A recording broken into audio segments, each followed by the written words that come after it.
Vince Rodriguez had built his reputation one recovered asset at a time.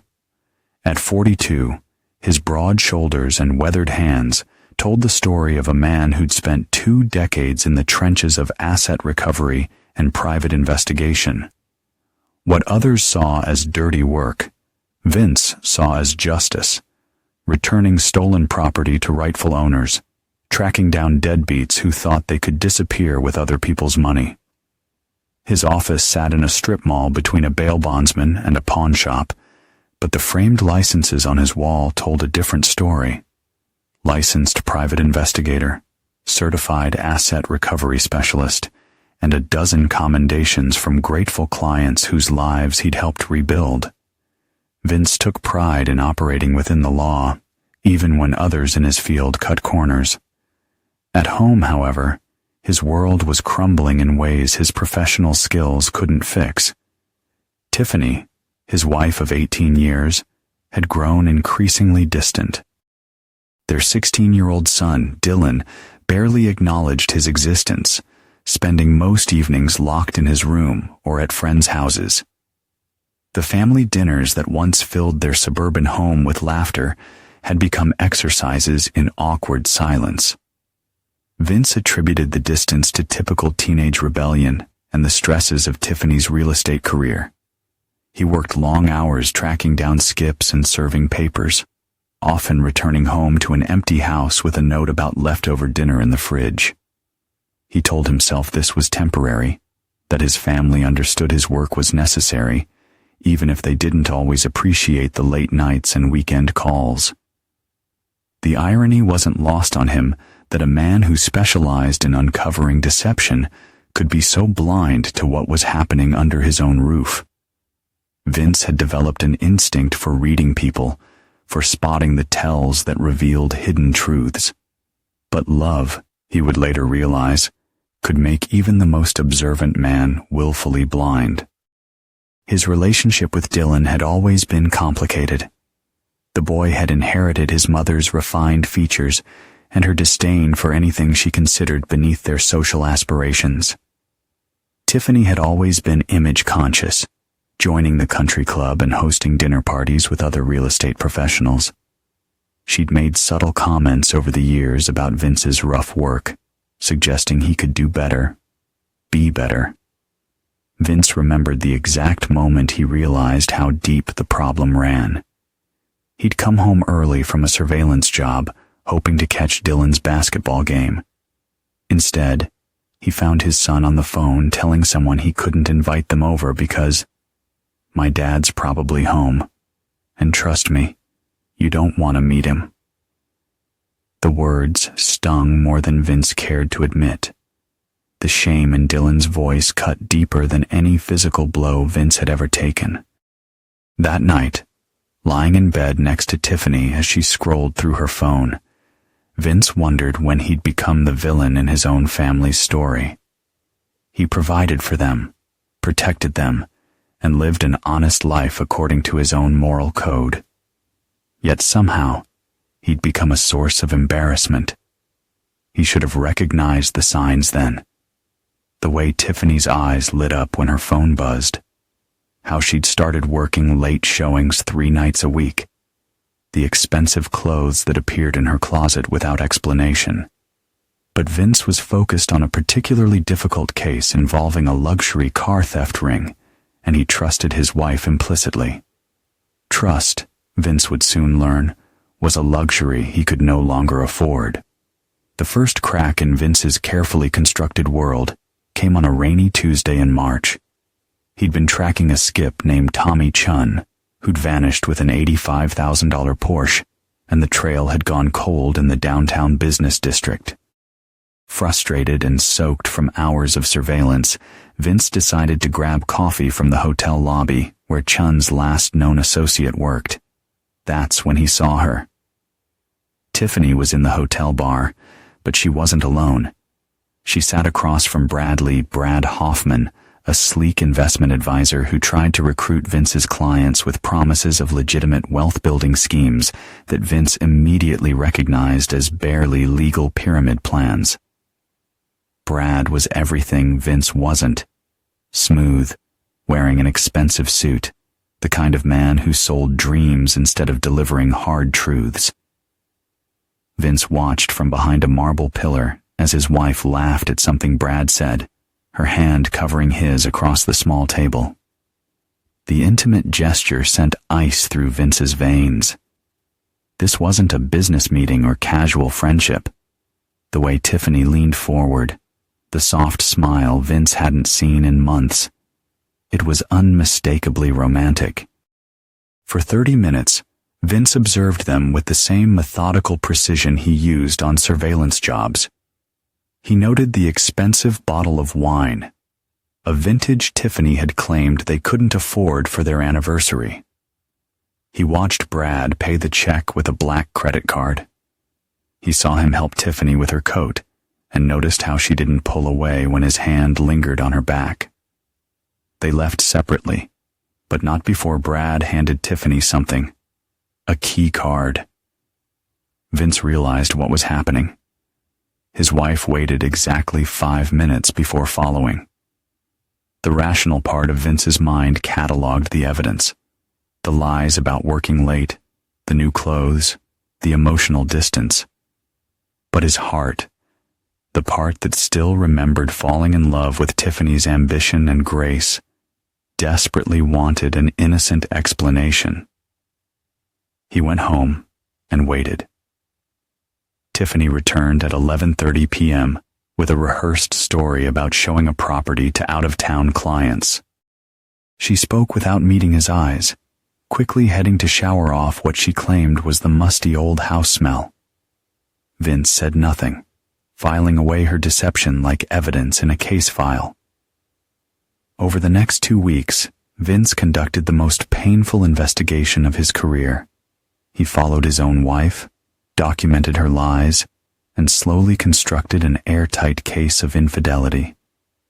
The rendezvous at the Marriott happened twice weekly. Brad had been buying her gifts for months.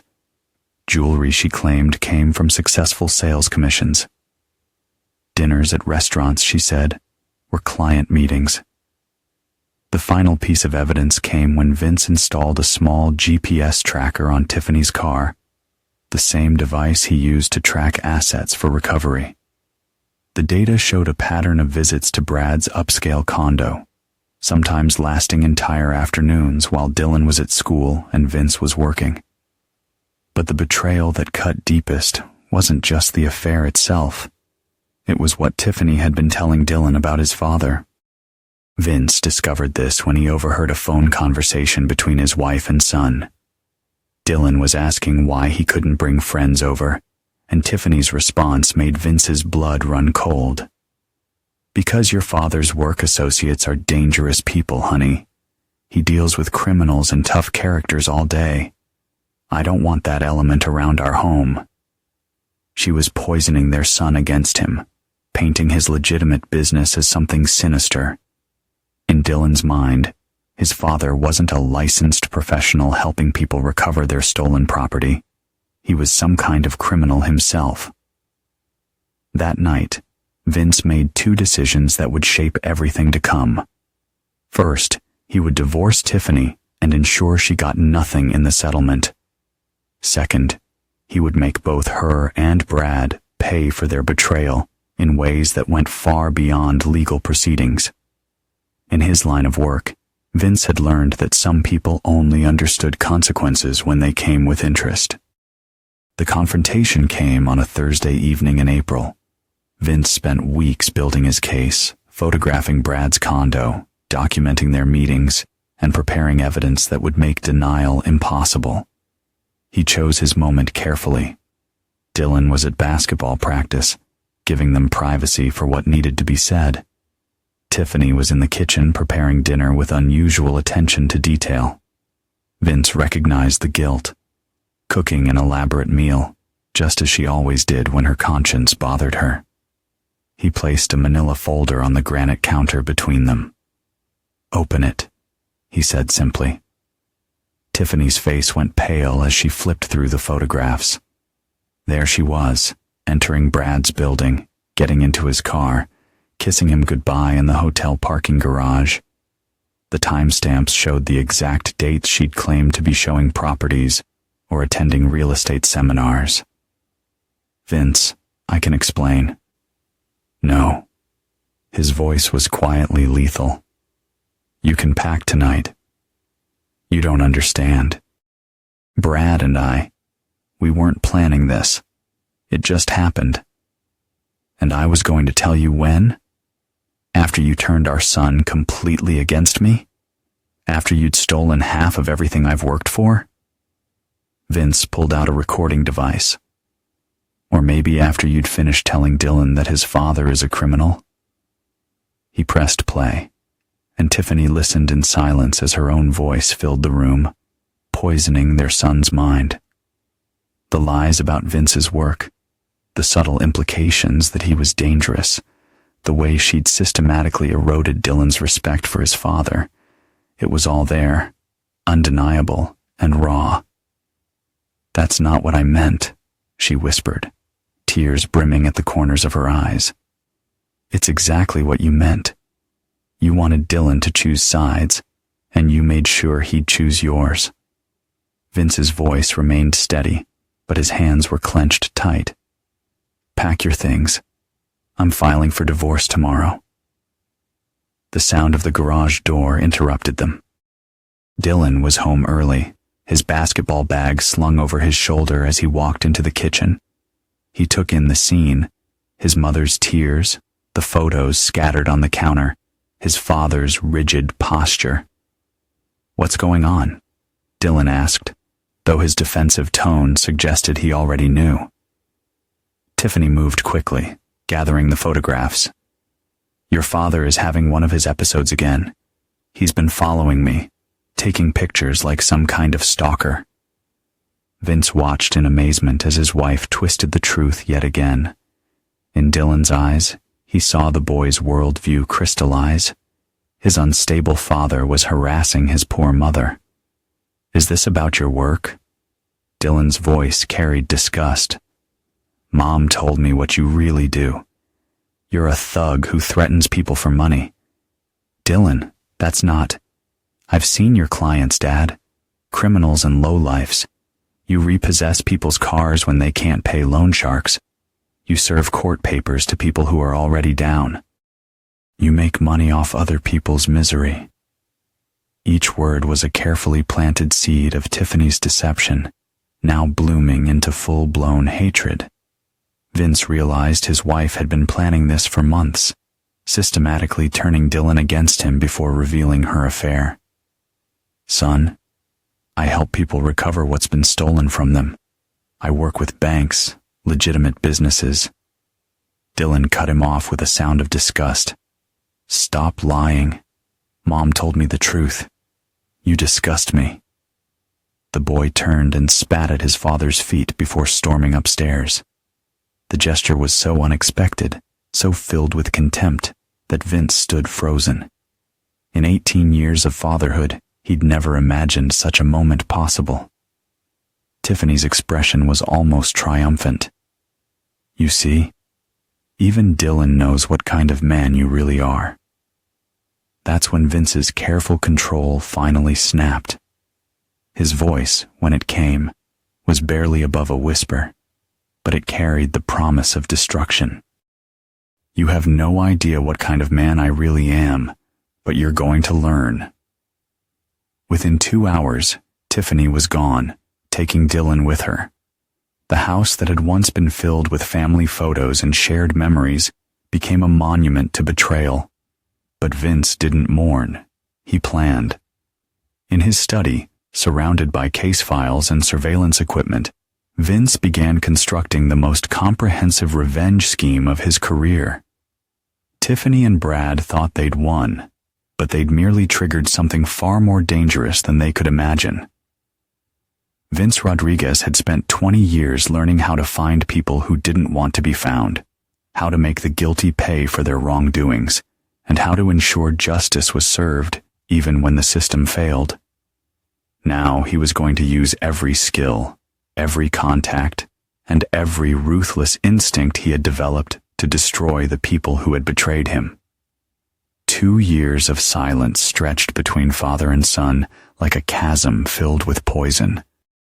Dylan lived with his mother in Brad's upscale condo, attending private school and embracing a lifestyle funded by what Vince had discovered were Brad's increasingly questionable investment schemes.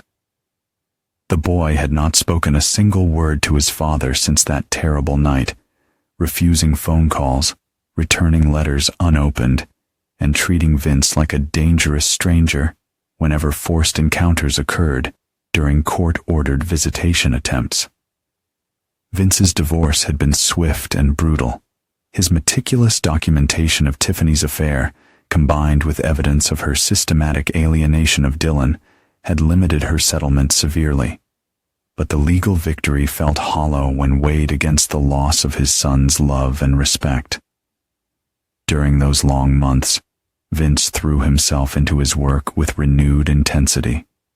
His asset recovery business expanded as word spread about his relentless pursuit of justice.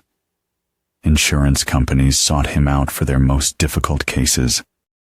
Banks hired him to track down sophisticated fraud schemes. His reputation grew from local repo man to regional specialist in complex theft and fraud investigations. But every success felt meaningless without his family to share it with. The turning point came when Vince received a call from Marcus Webb, a former FBI agent turned private consultant. Marcus had been tracking a series of investment scams across 3 states, and Brad Hoffman's name had surfaced in the investigation. "Your ex-wife's boyfriend isn't just a sleazy financial advisor," Marcus explained during their meeting at a downtown diner. "He's running a sophisticated Ponzi scheme, stealing retirement funds from elderly clients. The FBI is building a case, but these things take time."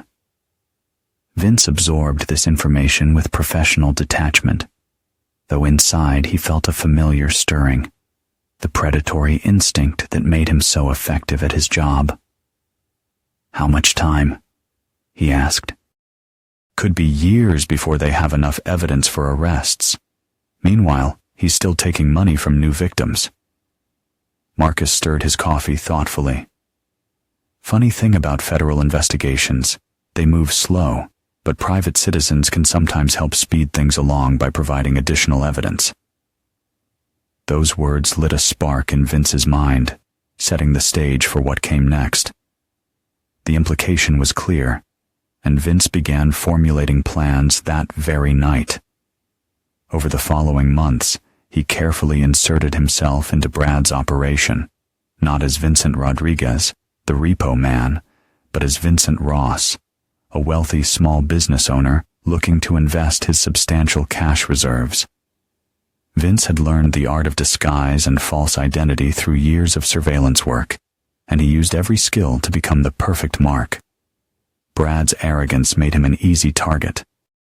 He couldn't resist bragging about his success, showing off the condo where Tiffany now lived, the expensive cars, the promises of guaranteed returns that were clearly too good to be true. Vince recorded everything, building a case that would eventually complement the FBI's investigation.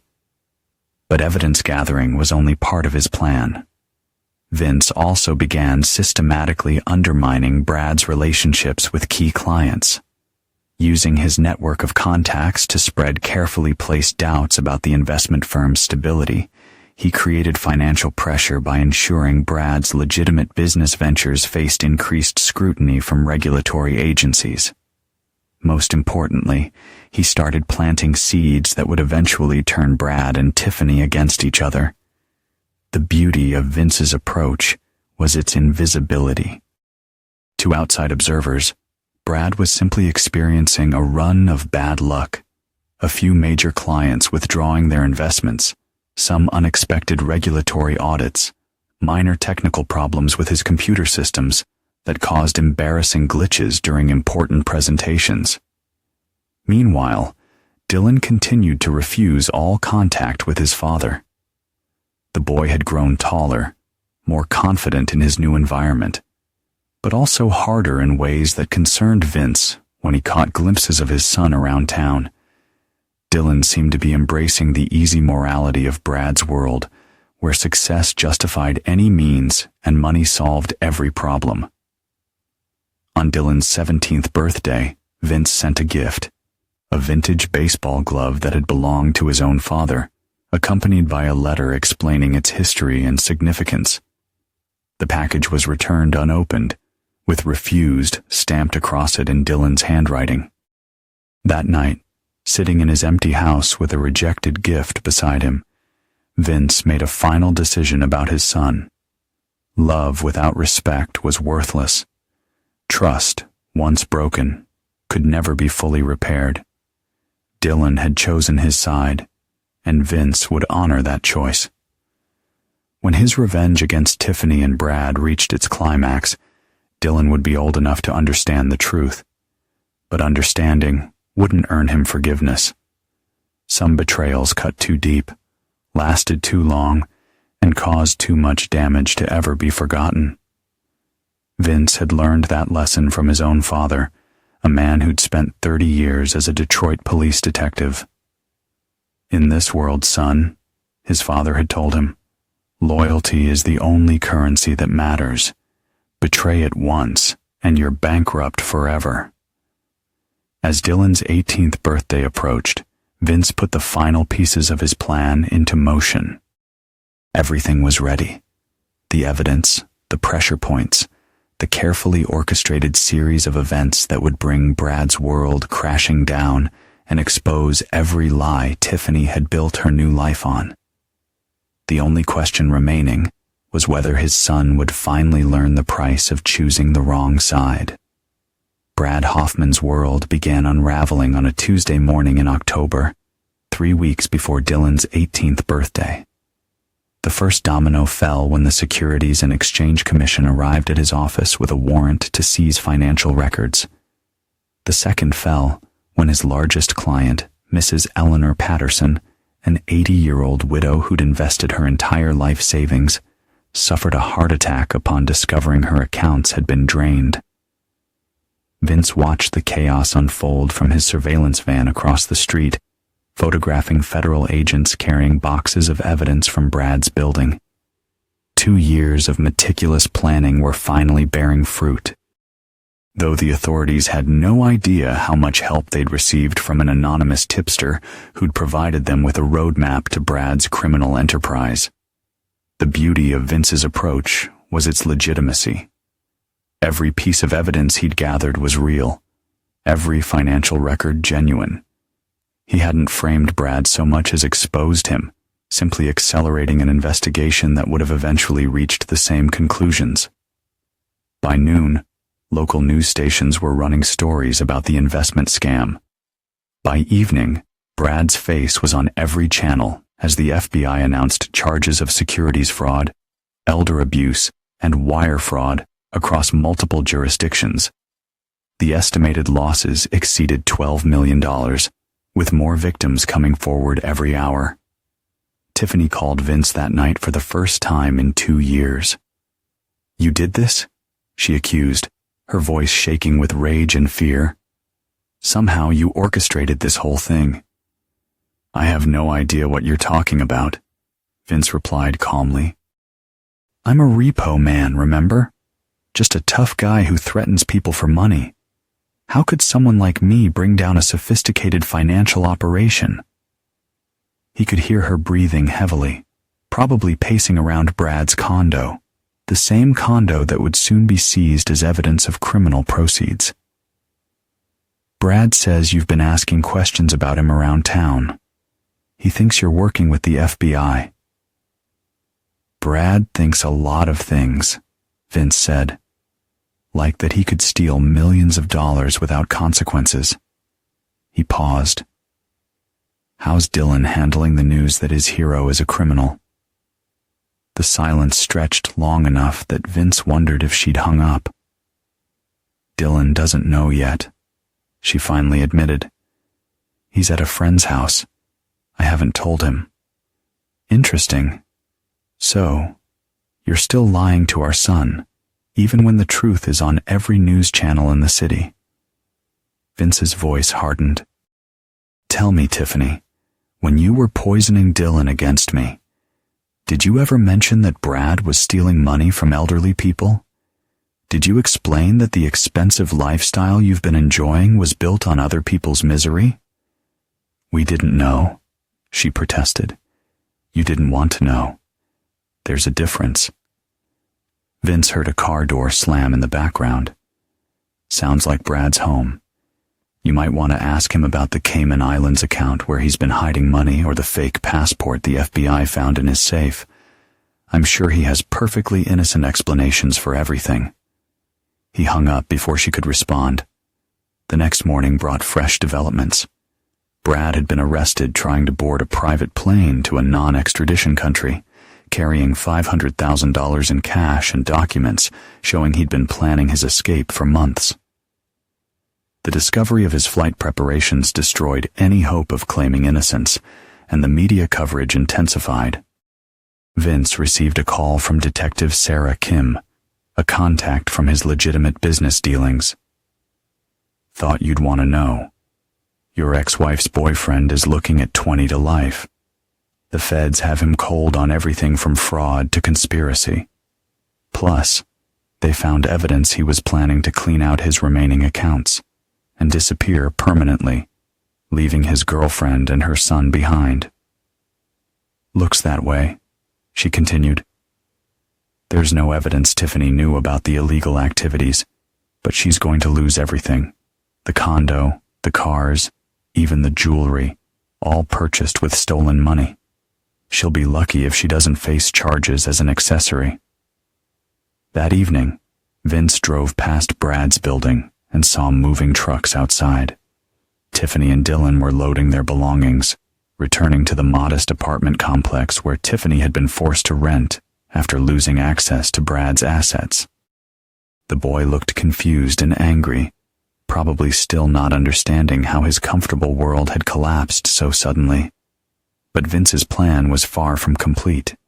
The financial and legal consequences were just the beginning. He'd spent 2 years learning everything about Brad's personal life, his relationships, his weaknesses. The man who'd stolen his wife was about to discover that some enemies were more dangerous than the FBI.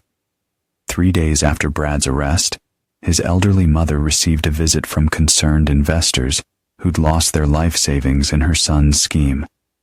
These visitors weren't violent, but they were persuasive in explaining how Brad's crimes had ruined their retirements and their children's college funds. Mrs. Hoffman, a devout Catholic who'd raised her son to respect moral authority, was devastated to learn what her boy had become. Brad's sister, a teacher in the next county, found her school board questioning her employment when parents discovered her relation to the criminal whose face was all over the news. The fallout from Brad's crimes was only just beginning, and Vince knew exactly how much further there was to go. His college fraternity brothers, now successful professionals themselves, began distancing themselves from any association with the scandal.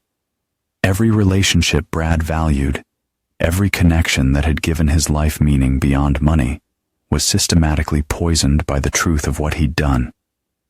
Vince had learned that for men like Brad, reputation and social standing mattered more than financial loss. Destroying his ability to start over, to rebuild relationships, to ever again be trusted. That was the revenge that would truly hurt. As Dylan's birthday approached, Vince prepared for the final phase of his plan. His son was about to learn some uncomfortable truths about the people he'd chosen over his father. Whether that knowledge would lead to wisdom or bitterness would depend entirely on what kind of man Dylan had become during their years apart. Either way, Vince was ready for whatever conversation was coming. Dylan's 18th birthday fell on a crisp November morning, exactly 2 weeks after Brad's arrest had destroyed the last remnants of his comfortable life. The party Tiffany had planned, a celebration at an upscale restaurant with dozens of friends, had been quietly canceled when she could no longer afford it. Instead, mother and son sat in their cramped 2-bedroom apartment, sharing a store-bought cake while avoiding conversations about their uncertain future. Dylan had spent the weeks since Brad's arrest in a state of angry confusion.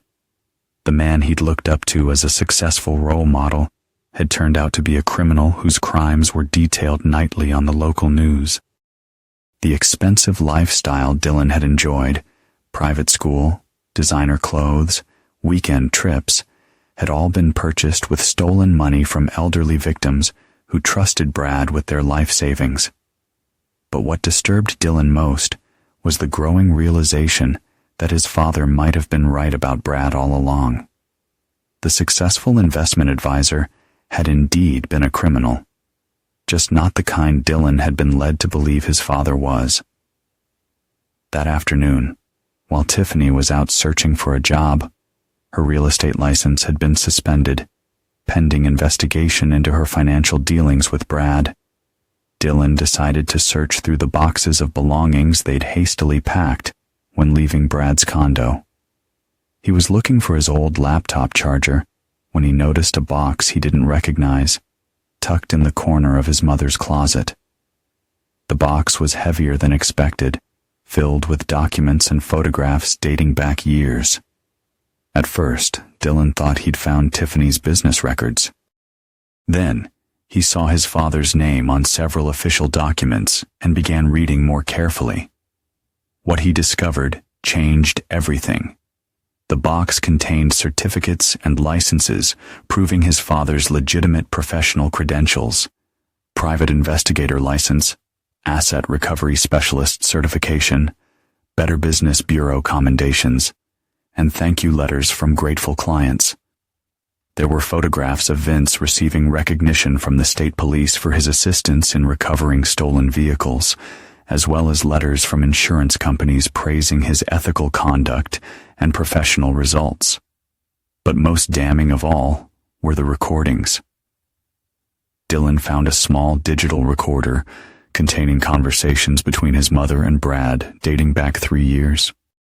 His hands shaking, he listened to discussions about managing Dylan's perception of his father, about making sure the boy understood what kind of man Vince really was, about turning Dylan into an ally rather than a liability in their relationship.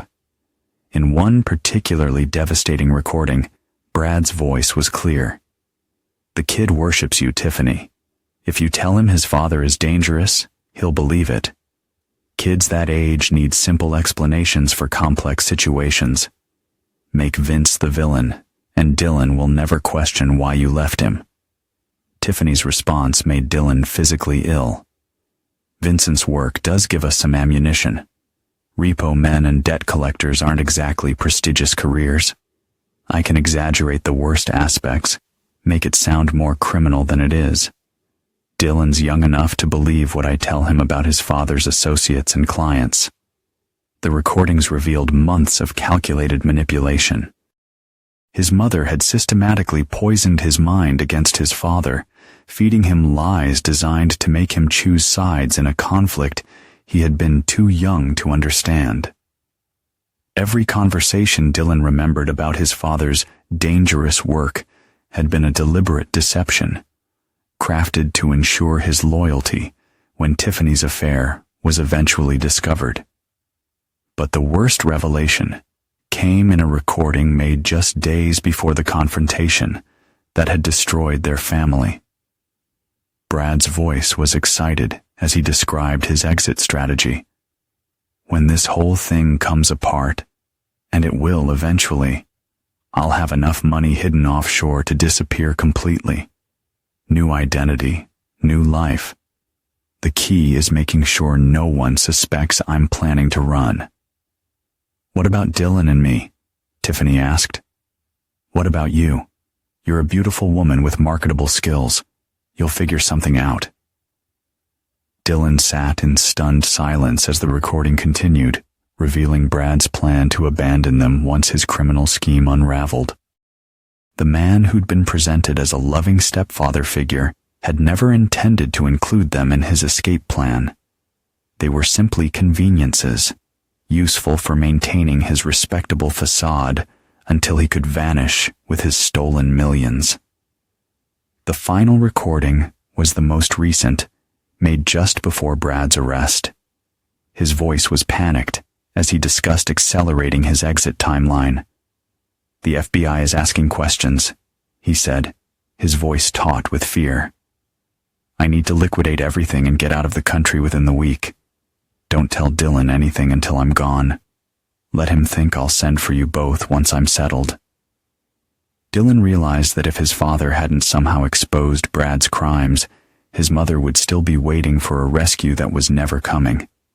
They would have been left behind, broke and humiliated, while Brad enjoyed his stolen fortune in some tropical paradise. With trembling fingers, Dylan reached for his phone and dialed his father's number for the first time in 2 years. "Dad," his voice cracked like it hadn't since he was 13. "I'm so sorry. I never knew. I found the box, and I heard the recordings, and I understand now what really happened." The silence on the other end of the line stretched long enough that Dylan wondered if his father would hang up. "Where are you?" Vince's voice was carefully neutral. "At Mom's apartment," Dylan replied. "Dad, I know you probably hate me, but I need to see you. I need to tell you how sorry I am for everything I said, everything I believed." Dylan was crying now, 2 years of anger and confusion finally releasing. "I was wrong about you. I was wrong about everything. Come over," Vince said simply. "We need to talk." An hour later, Dylan stood on his father's doorstep for the first time since that terrible night 2 years ago. He'd driven past the house countless times, noting how well-maintained it remained, how the lawn was still perfectly cut, how his father had kept everything exactly as it had been when they were a family. When Vince opened the door, Dylan saw the changes immediately. His father looked older, harder around the edges, with new lines around his eyes that spoke of sleepless nights and solitary meals. But there was something else in his expression, a careful weariness that hadn't been there before. "Dad, can I come in?" Dylan asked. Vince interrupted. "You found your mother's insurance policy." "Insurance policy?" Dylan stepped inside, confused. "The recordings? The documents? Your mother's proof that she was just a victim manipulated by the big bad Brad Hoffman." Vince's voice carried a bitter edge Dylan had never heard before. "Tell me, son, did you ever wonder why she kept evidence of their conversations? Why she documented their plans in such detail?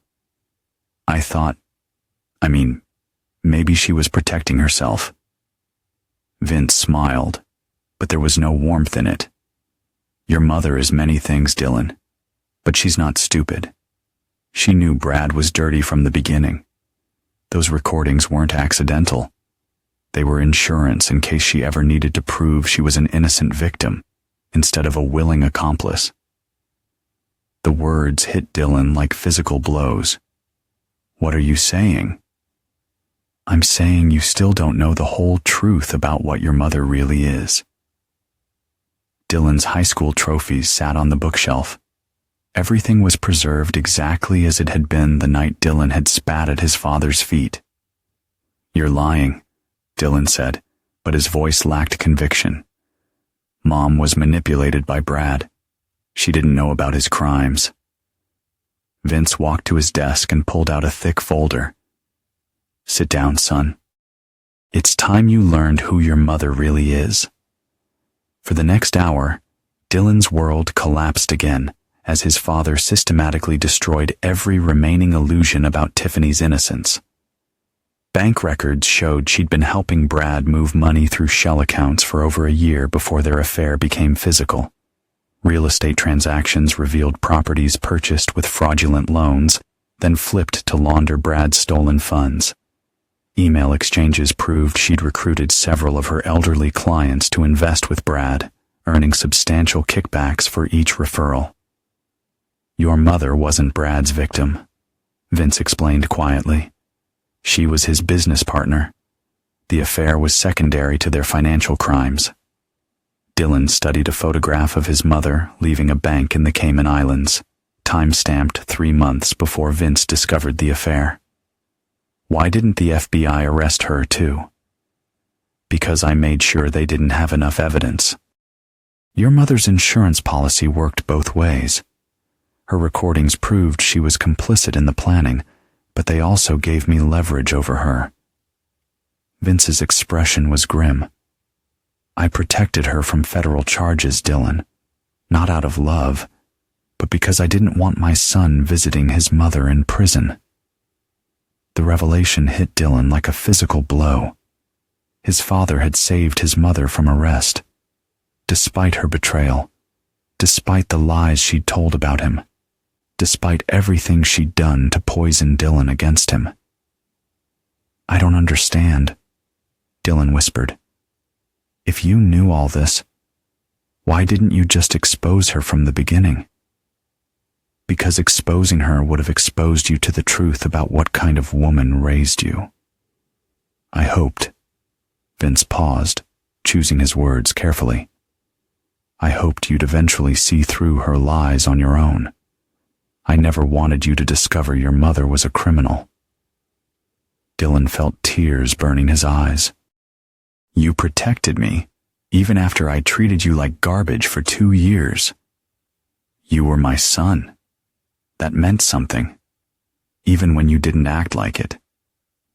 The past tense wasn't lost on Dylan. Am I not your son anymore? Vince stood and walked to the window, looking out at the neighborhood where they'd once been happy. Dylan, do you remember what you said to me that night?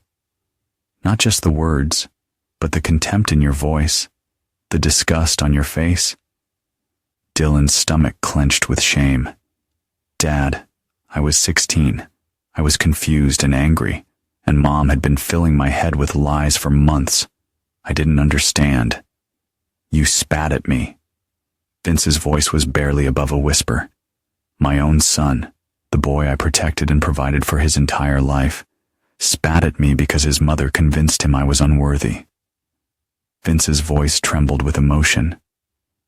I'm sorry, Dad. God, I'm so sorry.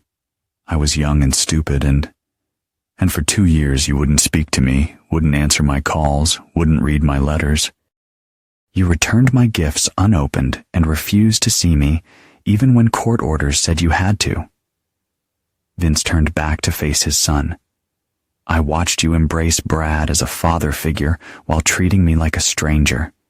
Do you have any idea what that did to me? Dylan was crying openly now. I know I hurt you. I know I was wrong about everything. But I understand now. I know who you really are, and I know what Mom and Brad really were. Can't we start over? Can't you forgive me? The silence stretched between them like a chasm. When Vince finally spoke, his voice was steady but final. Dylan, I spent 2 years hoping you'd come to your senses. I told myself you were just a confused kid who'd been manipulated by adults you trusted. I made excuses for your behavior, blamed your mother for poisoning your mind. He paused. But 18 months ago, you had a choice. What choice? Mrs. Eleanor Patterson, one of Brad's elderly victims, had a heart attack when she discovered her life savings were gone. She was rushed to the same hospital where you were volunteering for community service. Vince's voice grew harder. She recognized you from photos Brad had shown her of his stepson. She begged you to contact me, told you she knew I was investigating Brad and could help her get justice. Dylan's face went pale. He remembered the old woman who had grabbed his arm in the hospital corridor, babbling about stolen money and someone named Vincent Rodriguez. He'd thought she was confused, possibly suffering from dementia. You walked away from her, Vince continued. Left her crying in that hospital hallway because helping her would have meant acknowledging that I wasn't the monster your mother had painted me to be. You chose your comfortable lie over an elderly woman's desperate need for justice. The weight of that memory crashed over Dylan like a wave. Mrs. Patterson had died 2 weeks later, never recovering from the stress of losing everything she'd worked for her entire life. She died, believing no one cared enough to help her. "I didn't know," Dylan whispered. "I thought she was confused. I didn't understand what she was trying to tell me." "You didn't want to understand. Understanding would have required you to admit you might be wrong about me." Vince's voice was merciless. "That's when I realized you weren't just a confused kid anymore. You were old enough to make moral choices, and you chose to protect your comfortable delusions instead of helping a victim." Dylan collapsed into a chair, the full scope of his failures crushing down on him. "What can I do? How can I make this right?" "You can't." Vince's words were final. "Some things can't be forgiven, Dylan. Some betrayals run too deep, last too long. You chose your side, and you'll have to live with that choice. But I'm here now. I'm apologizing. I know the truth now." "You know the truth because it became impossible to ignore," Vince replied, his gaze steady. "That's not the same as choosing to seek it out." He moved toward the door. "Your mother will need help rebuilding her life. Brad's victims will need someone to advocate for their compensation claims. You're 18 now, old enough to decide what kind of man you want to be." "What about us? What about our relationship?"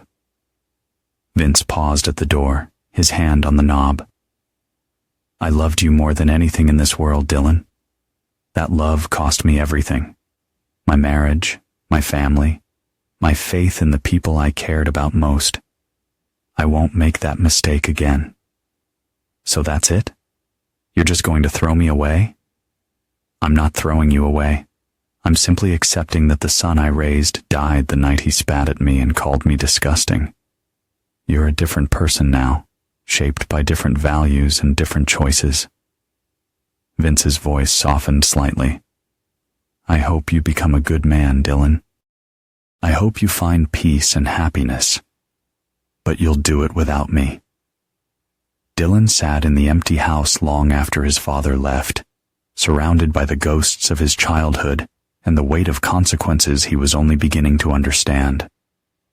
6 months after Dylan's failed reconciliation attempt, Vince's revenge against Tiffany and Brad reached its devastating conclusion. Brad, facing a minimum of 20 years in federal prison, had agreed to cooperate with authorities in exchange for a reduced sentence. His testimony implicated 3 other investment advisors and led to the recovery of nearly $8 million in stolen funds. But cooperation couldn't save him from the deeper consequences of Vince's systematic destruction of his personal life. Brad's mother, the devout Catholic who had raised him to respect moral authority, had disowned him completely.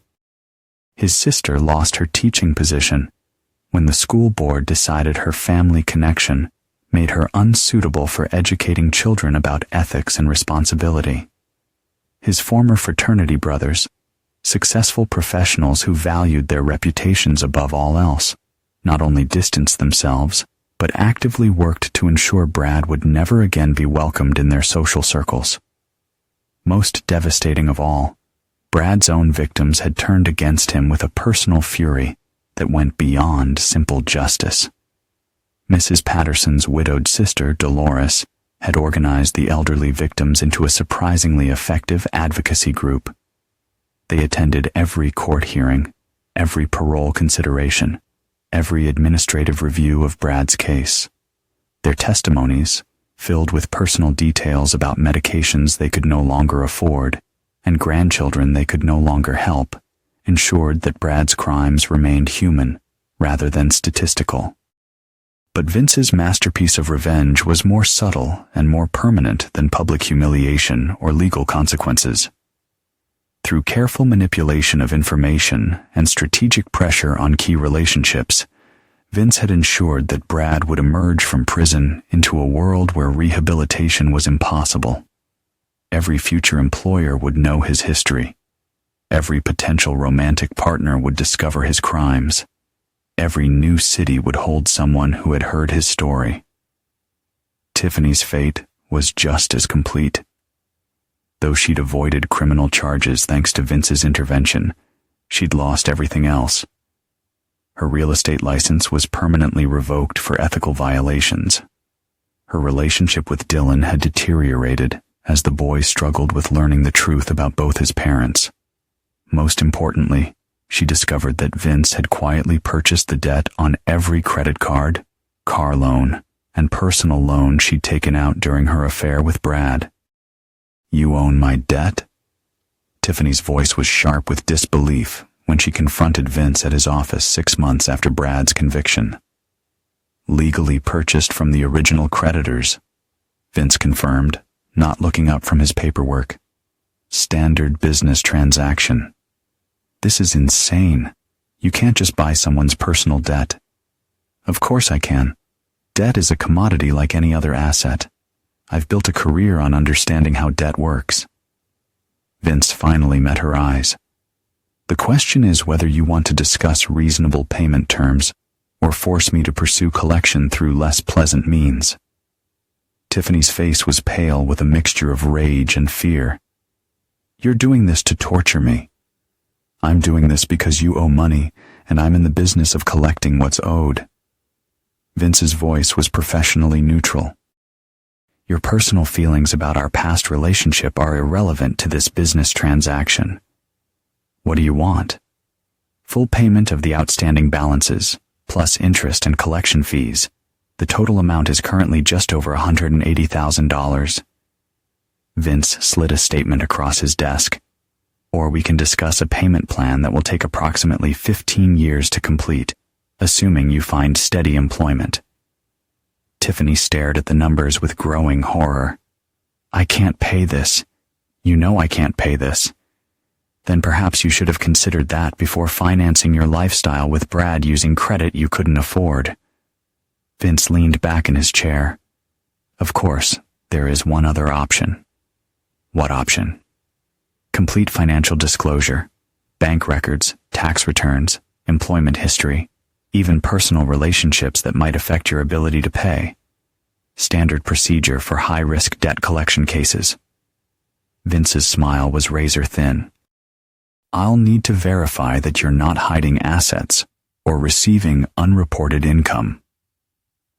The implication was clear.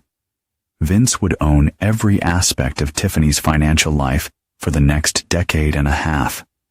Every job, every relationship, every major decision would be subject to his scrutiny and approval. She would be trapped in a web of legitimate legal obligations that would make rebuilding her life nearly impossible. "This is revenge, not business. This is consequences, Tiffany. You destroyed my family and poisoned my son against me because you thought there would be no price to pay for your choices." Vince's professional mask slipped slightly. "You were wrong." As Tiffany left his office, defeated and trapped, Vince felt the hollow satisfaction of a mission accomplished. His enemies had been systematically destroyed through legal, methodical, and devastatingly effective means. Brad would spend the best years of his life in prison before emerging into a world that would never forgive or forget his crimes. Tiffany would spend the next decade struggling to rebuild while under Vince's financial control. But victory felt different than he'd expected. His house remained empty. His son still blamed him for destroying their family, unable to understand that the family had been destroyed long before Vince's revenge began. Dylan had moved across the country for college, determined to escape the poisoned atmosphere of his parents' war. That evening, Vince sat in his study, surrounded by the evidence of his successful campaign. Financial records showing Brad's conviction and imprisonment. Legal documents proving Tiffany's financial dependence. surveillance photos and recorded conversations that had brought down a criminal enterprise and protected future victims. He'd won completely. So why did victory taste like ashes? The answer came in a letter from Dylan, the first communication his son had sent in months. The envelope was addressed simply to Vincent Rodriguez. Not Dad, not even Father, just his legal name. Inside was a single paragraph. I'm graduating summa cum laude with a degree in social work. I'm going to spend my life helping people rebuild after experiencing trauma and betrayal. I wanted you to know that everything I learned about resilience and justice, I learned from watching what you became. I hope that means something to you, because it means everything to me. Vince read the letter 3 times before the irony struck him. His son had learned about justice from watching Vince's revenge, but Dylan's version of justice involved healing rather than destruction.